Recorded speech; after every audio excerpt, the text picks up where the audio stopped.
자, 우리가 예수님이 화 있다라고 하는 신앙에 대해서 어제부터 좀 말씀을 좀 나누고 있습니다. 예수님께서 이런 신앙들은 화가 있다라고 말씀을 이제 하는 거죠. 자, 그렇다면 어떤 신앙이 화가 있는 신앙인가 우리가 한번 좀 알아보기를 원합니다. 자, 한마디로 말하면요, 예수님의 신앙에 대해서 신앙을 이어갈 때 화가 있는 신앙의 모습은 첫째가 무지한 것이고, 둘째가 자기를 추구하는 신앙 때문입니다. 이 두 가지가 화가 있는 신앙의 절대적인 모습이에요. 그러니까 이 오늘 7가지 화 있는 모습을 딱 요약해 보면 두 가지로 요약이 되는데, 첫째는 모르는 겁니다. 모르는 거. 둘째는 하나님께 향한 신앙이 아니라 자기를 향한 신앙을 하는 사람들이, 그런 사람들이 이제 화가 있다고 이야기를 이제 하고 있습니다. 이런 무지는요, 큰 죄입니다. 저 몰랐는데요. 이게 아니에요. 하나님을 모르는 것은 죄이죠. 왜냐하면 하나님을 모르는 것이 하나님을 향한 많은 진실과 본질을 왜곡하게 만들기 때문에, 그래서 결과적으로는 하나님을 기쁘시게 하는 신앙을 하는 게 아니라 자기를 위한 신앙을 해서 열심을 냈는데 화가 있는 신앙의 모습이 된다는 것입니다. 자, 그러면 우리 어저께 첫 번째 화가 있는 신앙의 모습이 뭐냐면 겉과 속이 다른 표리부동한 신앙이 화가 있다, 그렇게 말씀을 드렸죠. 자, 그러면 오늘 두 번째 어떤 게 이제 화가 있는가 하면 이렇게 되어 있습니다. 박하, 운양, 그다음에 모든 채소, 이런 것까지도 11조를 드리는 신앙입니다. 이게 화가 있어요. 11조를 드리면 좋은 거 아닌가요? 이렇게 엄격한 기준을 가지고 11조를 드리는 이 행위 있잖아요. 하나님께서는 이런 11조를 기뻐 받으시고 잘했다고 하는 게 아니라 이런 신앙은 화가 있을 것이다, 이렇게 이야기합니다. 그러니까 11조를 드리지 않아도 되는 것을 11조를 드리는 거예요. 박하가 뭐냐면 밭에서 재배하는 식물인데 향기가 굉장히 좋습니다. 좀 특별하죠. 그 다음에 운향은 마태복음에는 회향이라고 되어 있는데 이것도 일종의 향신료 같은 거죠. 그 다음에 모든 채소라고 되어 있지만 마태복음에는 근채라고 되어 있는데 이것도 마찬가지입니다. 모든 우리가 늘 먹는 그런 채소 같은 거예요. 그런 거에 11조를 드리지 않아도 되는데 그런 것까지도 11조를 드리는 거예요. 엄격한 기준을 가지고. 자, 그런데 이건 뭐냐면 하나님께 드리는 11조가 아니라 사람들에게 보이기 위한 11조예요. 우리 첫 번째 저주 있는 신앙과 좀 비슷해요. 겉을 꾸미는 거예요. 이런 거죠. 보라, 내가 얼마나 믿음이 좋은 줄 아느냐, 이렇게 드러내는 거예요. 그러니까 하나님을 이용해서 자신을 드러내고자 하는 신앙, 그러니까 자기를 위한 신앙으로 치닫고 있는 건데, 이거의 근본적 이유는 하나님이 어떤 분이신지를 잘 몰라요. 예를 들어서 어제 말씀드린 것처럼 하나님은 내가 어떻게 해도 우리를 축복만 하신다, 우리를 사랑하신다, 이렇게 생각. 하나님이 심판하시거나 하나님은 저주할 줄 모르시는 분이야. 왜냐하면 하나님은 사랑의 하나님이시니까. 잘 모르는 거죠. 하나님의 사랑의 방법에 심판이 있다고 말씀드렸어요. 하나님의 사랑의 방법은 여러분이 잘 되기만 하고 여러분이 복 많이 받기만 하고, 이게 사랑이 아니라, 물론 그것도 사랑이지만 하나님이 여러분을 사랑하는 방법은 회초리를 드시는 것도 사랑이라는 사실을 잘 몰라요. 치우쳐 있는 거죠. 그럴 때 우리는 하나님을 왜곡하게 되어서 하나님을 향한 신앙이 아니라 나를 향한 신앙을 하게 된다. 이렇게 두 번째 우리가 묵상할 수 있는 화 있는 신앙입니다. 세 번째 있습니다. 세 번째는 뭐냐면 43절에 보니까 회당의 높은 자리에 시장에서 문안받는 것을 좋아하는 그 신앙이에요. 회당의 높은 자리라는 건 뭐냐면 종교적 어떤 위치에 오르고자 하는 사람들 있잖아요. 종교적 교만이죠. 또 시장에서 문안받는다는 건 뭐냐면 세상적 명예를 추구하는 신앙인들이 있어요. 회당의 높은 자리, 이렇게 하니까 딱 떠오르는 게 있는데, 제가 목사인데 목사들이 모여있는 노회 같은 데 가보면 정말 종교적 지위를 가지려고 애쓰는 분들이 참 많아요. 노회장, 무슨 장, 이거 하려고요, 총회장 하려고 수억씩 돈을 쓴다든지 이런 모습들을 보게 되는데, 모르겠습니다. 저는 아직 그런 연치가 안 돼서 모르겠는데 왜 그렇게 하려고 하는지 모르겠어요. 자, 목사님들도 그렇지만 성도들 가운데에도 이 직분에 대한 헛된 욕심이 있는 분들이 있어요. 그냥 우리끼리니까 딱 얘기하면 장로가 그렇게 되고 싶어 해요. 근데 그런 분들은 잘 모르시는데 이 직분이 봉사하는 직이 아니라 권세라고 생각하시는 경향이 있는 것 같아요. 장로님들이 되고 싶은 것은 그게 권세라고 생각하시는 경우가 있어요. 제가 지난 교회 안수 집사님 오래 하시다가 진짜 겨우 장로가 됐는데 그 교회는 장로 되는 거 하는데 별따기입니다. 거의 힘들어요. 근데 장로가 됐는데 화환이 엄청나게 왔어요. 근데 거기 지금 눈에 띄는 게 뭐냐면 영전을 축하합니다. 뭐 이렇게. 근데 장로 되는 게 영전하는 건가요? 이런 직분에 대한 그릇된 오해가 있어요. 그래서 이 직분을 이 권세라고 생각하는데 그러면 이제 군림하려고 하는 거죠. 직분은 권세 자리가 아니라 종의 자리죠. 순종하는 자리고 낮아지는 자리인데 그런 신앙의 모습은 저주의 대상이 된다. 여러분, 시장에서의 문안, 출세하는 것을 목적으로 삼는 신앙인들이 있죠. 신앙을 하는데 하나님께 더 가까이 가기 위한 신앙이 아니라 세상에서 성공을 위한 신앙을 하는 분들도 있다는 거예요. 이런 신앙은 반드시 화가 있을 것이다. 아까 제가 초반에 말씀드린 것처럼 예수님이 저주하는 신앙의 전체적인 모습을 두 가지로 나누면 첫째가 무지, 둘째가 자신이에요. 자기가 목적인 신앙이에요. 그러니까 자기를 위한 신앙이 이렇게 위험하다는 것이죠. 어떤 분들이 저한테 물어요. 그러면 자기를 위해서 신앙하지 그러면 누굴 위해서 합니까? 이렇게 이야기하잖아요. 근데 궁극적으로 자기를 위한 신앙은 하나님께 가는 신앙이고 이웃을 사랑하는 신앙이에요. 그러면 하나님께서 그분을 주목하시는 거죠. 이게 되게 중요해요. 그러니까 하나님의 말씀에 순종하고 하나님이 좋아하시는 거, 하나님의 마음을 시원케 하는 신앙을 하셔야 궁극적으로 내게도 좋은 거예요. 그것을 통해서 하나님께서 우리를 긍휼히 여기시고 그런 것이죠. 여러분, 신앙하실 때 우리 매일 같이 나누는 말씀이 다 똑같지 않습니까? 신앙의 모습을 그렇게 한번 가져보시는 게 어때요? 하나님께서 여러분을 축복하시는 가장 좋은 길일 거예요. 자, 우리 44절에 보니까 또 어떤 저주의 모습이 있냐면 평토장한 무덤 같은 사람이라고 있습니다. 여러분, 평토장 같은 이 평토장이라는 게 뭐냐면 평평하다는 뜻이에요. 명백하지 않다는 뜻이고요. 숨기워져서 눈에 잘 띄지 않는다. 이게 평토장이라는 말인데 조금 어렵죠. 그러므로 평토장한 무덤이라는 건 뭐냐면 눈에 잘 띄지 않는 무덤이에요. 그 사람들이 그 무덤 위를 막 밟고 다니게 만드는 거예요. 이런 무덤을 밟고 다니면 안 된다는 그 유대 율법이 있거든요. 규례가 있어. 근데 무덤을 그렇게 만들어 놔 가지고 이게 무덤인지 잘 모르는 거예요. 위장해 놓은 거죠. 사람들로 하여금 거기 이렇게 막 밟고 다니게 만드는데 그 사람들은 자기도 모르게 율법을 어기게 되는 그런 이제 행위를 하게 되는 겁니다. 위장한 무덤 같은 신앙이 있잖아요. 사람들이 잘 몰라요. 저 사람이 어떤 사람인지. 딱 보니까 겉으로는 정말 잘하시는 분 같은데 속에는 시체가 썩고 있다 그 말이에요. 회칠한 무덤 같은 거죠.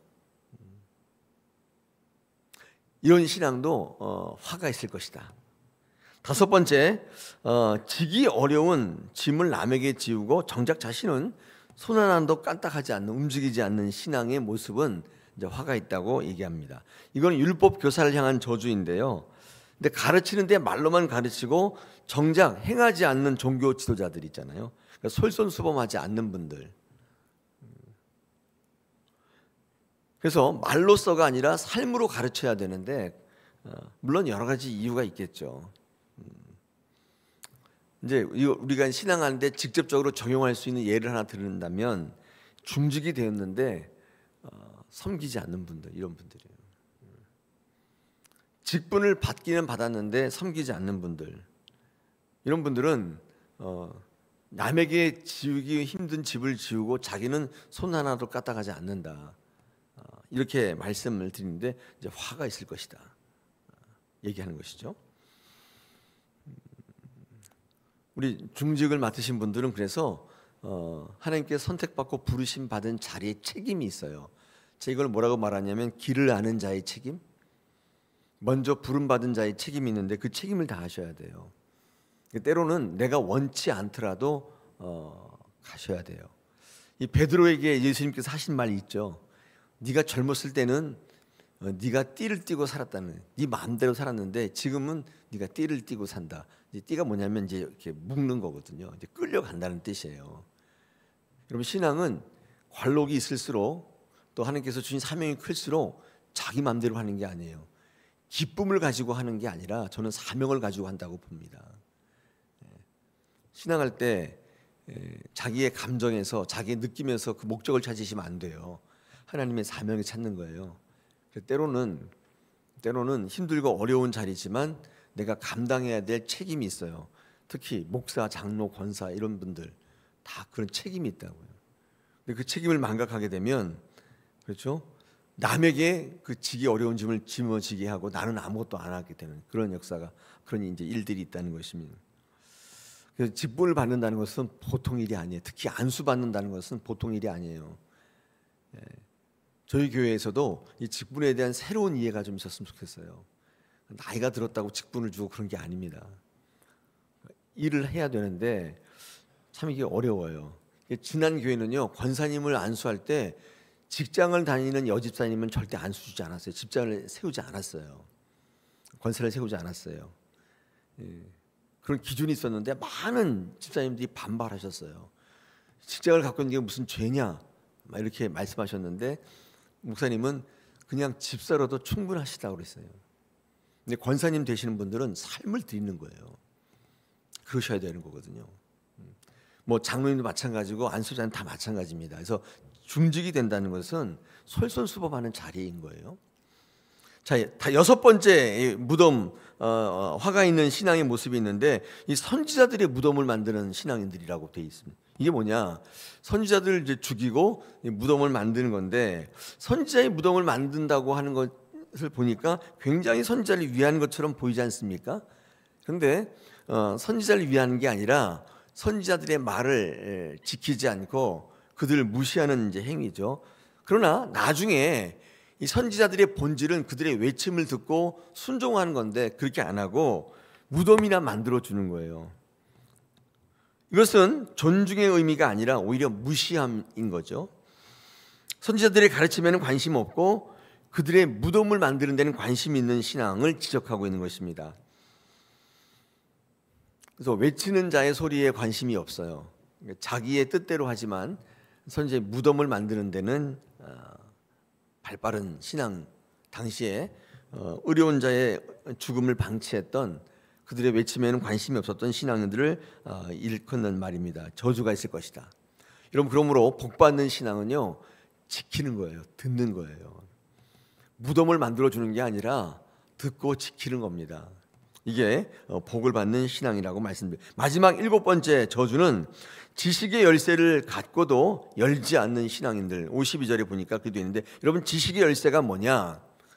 지식의 열쇠, 베드로에게 줬던 천국 열쇠 있잖아요. 열쇠. 이것은 하나님을 아는 지식일 수도 있고, 또 하나님을 향한 열심일 수도 있고, 솔선수범해서 행할 수 있는 권리를 이제 주신 거죠. 결론적으로 선지자들의 말을 듣지 않고 무덤을 만들어 주기만 하는 것도 악한 거지만, 더 악한 것은 그들로 하여금 구원에 이르는 것을 차단시키는 거예요. 이게 무슨 말이냐? 당시의 종교 지도자들은, 율법사들은, 이런 사람들은 하나님과 성경에 대한 지식을 독점하고 있었어요. 왜 그들을 세웠냐면 바르게 가르치라고 주신 그 권리예요. 권위예요. 말씀의 권위를 줬단 말이에요.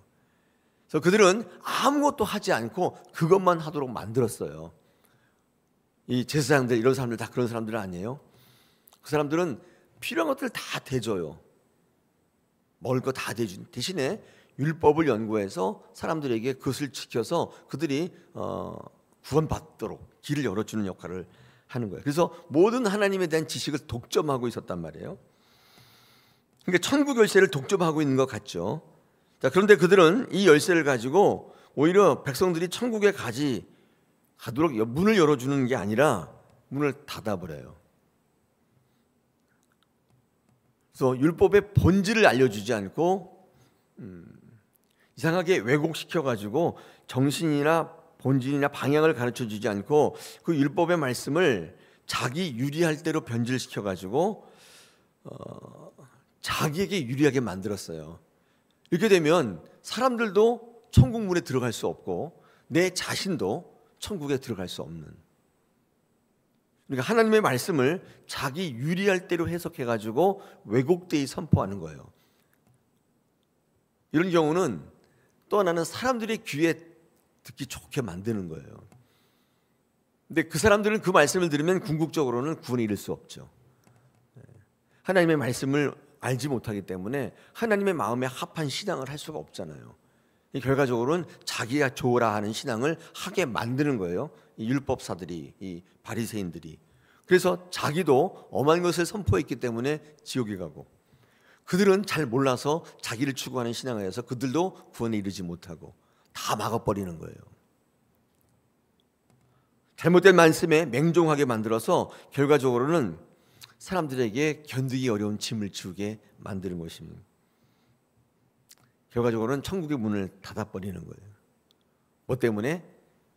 말씀을 선포하는 자나 듣는 자가 자기의 삶 때문에 지금 편하게 좀 해보고자 진리를 외면하게 된다는 것입니다.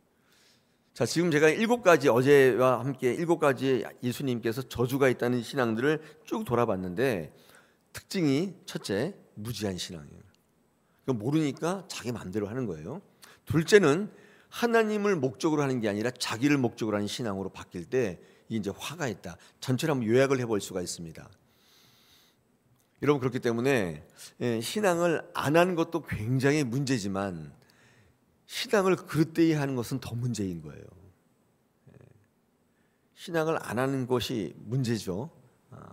신앙을 그릇되이 해요. 그래서 열심보다도 하나님을 아는 지식이 필요하다. 사도 바울이 로마 교회에 지적했던 것처럼 너희는 열심은 있는데 올바른 지식이 없구나. 이게 로마 교회에 대한 진단 아니었어요? 우리들의 모습은 아닐까요? 열심히 있어요. 매일 와서 교육받고 뭐 다 하는데 하나님을 아는 지식이 없어요. 열심히 예배하고 뭐 봉사하고 식당 봉사도 하고 하는데 하나님을 아는 지식이 없어요. 그래서 그 열심이 나를 향한 열심이고 그 신앙이 나를 위한 신앙이 될 때가 참 많아요. 제가 어저께 우리 성경 공부 시간이 있었는데 목요일 날 이런 말씀이 나왔어요. 우리가 이제 그 하나님을 이제 기쁘시게 해야 되는데, 근데 때로는요 우리가 신앙생활 할 때 그게 아닐 때가 있어요. 특히 기도할 때, 우리 기도하러 나오셨잖아요. 한번 생각해 보세요. 이게 하나님의 음성을 듣는 방법, 어제 제목이 그거였거든요. 하나님께서 우리에게 말씀하시는 방법, 어떤 분이 기도라고 말씀하셨거든요. 그러니까 제가 그런 의견을 냈는데, 여러분 기도할 때 하나님께서 여러분에게 어떻게 말씀하시던가요? 제가 물었어요. 여러분 기도하실 때 하나님께서 어떻게 말씀하시던가요? 대부분의 대답이 내 마음이 평안해졌다 이렇게 얘기하시더라고요. 그러니까 내 마음이 평안하면 하나님께서 말씀하시는 것으로 이제 생각하세요. 과연 그래요? 여러분이 마음이 평안하다는 것은 뭐냐면 여러분이 간절히 원하는 것들에 대해서 만족이 된다는 뜻이잖아요. 만약 여러분이 간절히 원하는 것에 대해서 반대의 이렇게 응답이 있으면 마음이 불안하잖아요. 평안하지 않잖아요. 그죠? 그러니까 여러분의 들리는 음성이 여러분의 자신에 있는 내면의 소리인지 하나님이 말씀하시는 것인지를 어떻게 아는? 자기에게서 하나님의 응답을 찾는 거예요. 자기 안에서. 그런 거 한번 잘 생각해 보셔야 돼요. 여러분, 이거를 방지하는 가장 좋은 방법은 기도의 자리에 앉을 때 내 필요를 위해서 앉으시면 안 돼요. 뭐 그게 나쁘다는 건 아니에요. 내가 뭐 필요합니다. 이걸 주시옵소서 이렇게 기도하는 게 나쁜 건 아닌데, 여러분 그렇게 해서 자리에 앉게 되면 너무나 바라기 때문에 자기의 내면의 소리가 들려요. 그래서 그 소리를 이제 중지하셔야 돼요. 그래야 하나님 소리가 들리거든요. 그게 뭔지. 근데 그 소리를 계속 외치고 있으니까 그 소리밖에 안 들리는 거예요. 그래서 그 소리를 닫아야 돼요. 여러분 이게 침묵 기도인데 어제 우리 기도회 하나님께서 우리에게 말씀하시는 방법 이런 걸 공부를 했었는데 가만히 생각해 보니까 그렇다는 거예요. 그 기도의 자리는 하나님의 영광을 위해서 하나님께서 무엇을 원하는지를 위해서 기도하는 자리에 앉으면 이런 병폐가 없어요. 하나님의 음성을 듣게 된다는 거예요. 그때 정말 하나님께서 그 기도의 본질이 뭔지 그리고 이것을 통해 무엇을 이루려고 하는지를 알게 하셔서 끝을 보게 하시니까 중단함이 없게 돼요. 끝까지 달려가게 된다고요. 여러분 그게 우리를 평안케 하는 거예요. 내가 원하는 것들을 얻지 못해서 불안한 게 아니라 하나님 안에서 있으면 내가 원하는 것을 얻지 못하더라도 하나님께 주시는 기쁨이 있는데 그게 평안이에요. 그것으로 인도하신다. 우리 새벽에 기도하실 때 그래서 우리는 늘 기도하지 않습니까? 기도가 훈련이 되면 어떤 다급한 일이 있을 때 당황하지 않고 정말 기도할 수 있어요. 이게 기도의 훈련이에요. 근데 기도 안 하다가 다급한 일이 있을 때 그때 기도의 자리에 앉게 되잖아요.